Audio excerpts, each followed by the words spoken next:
Okay, what I have are Rough Country N3 shocks. These are front and rear for a 2015 Jeep JK Wrangler.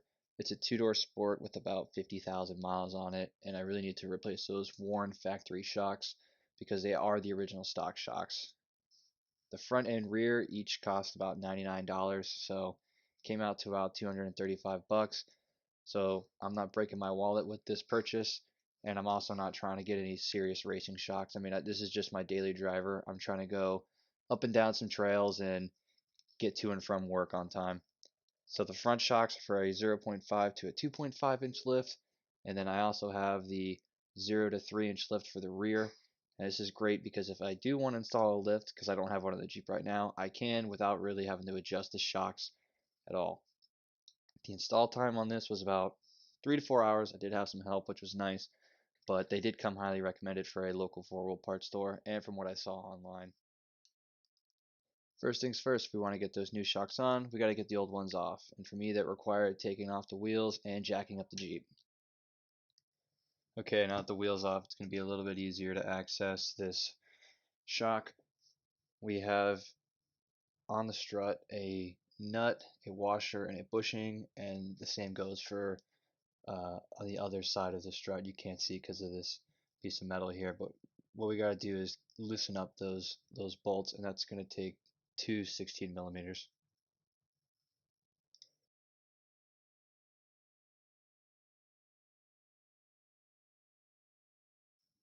Okay, so we've loosened it up enough, and I've got that top bolt coming off the strut there. Next up, we're going to go ahead and pull off the washer, and then lastly the bushing.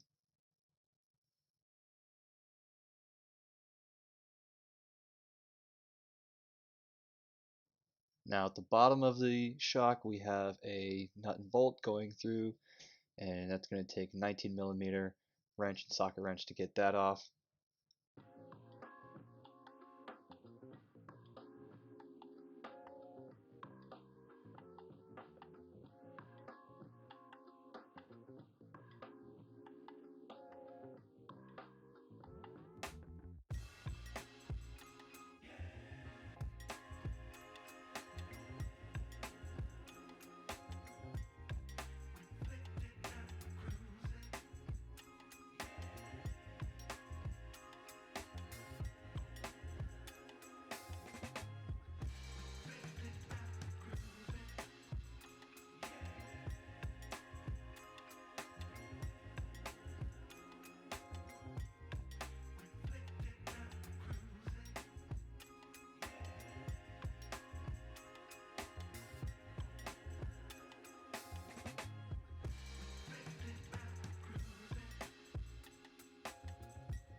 Alright, now that that first shock is off, I can go ahead and turn my attention to the replacement shock, putting the washer on as shown, place that up on the strut,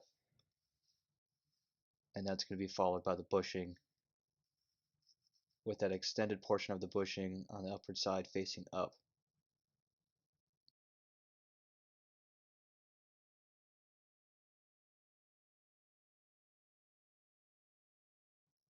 Next, we're going to run the strut back up through that hole there, and once we feed it through, we're going to add another bushing, another washer, and it's going to be tightened off with a nut. And the washer and bushing on this end of the strut are going to be pretty much inverted.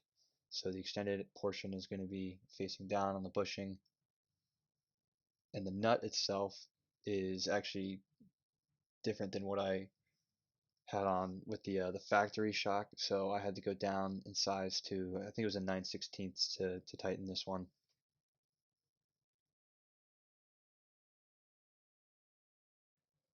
The last portion that we got to do for this shock is feed that bolt back through the hole down there and tighten it back up.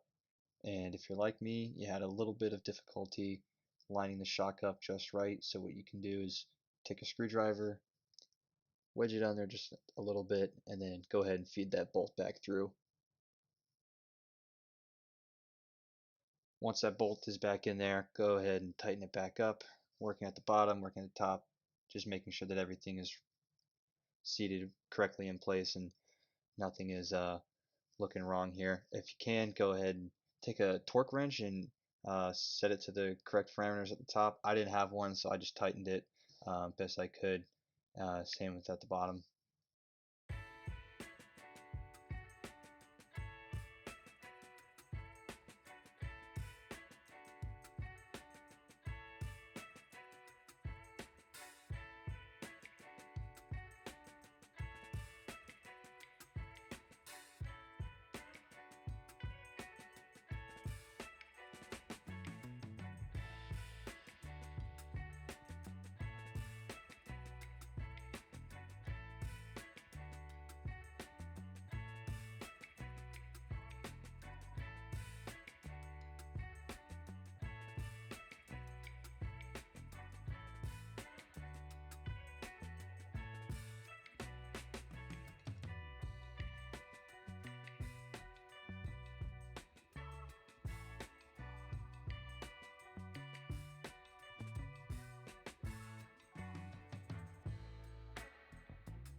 Working on the rear shocks now. It's going to be an 18 millimeter socket and wrench to take off the bottom bolt, and then 16 millimeter for the top bolts. And they're up there, kind of tucked away, so have to use an extender for those.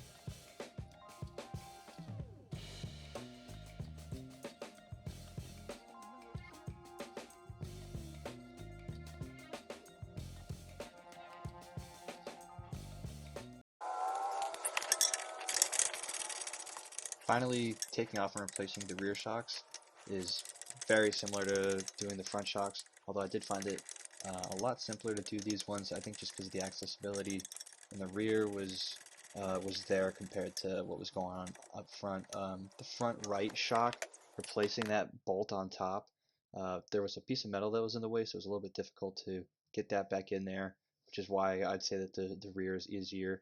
I also spent far less time working on the rear shocks than I did on the front shocks.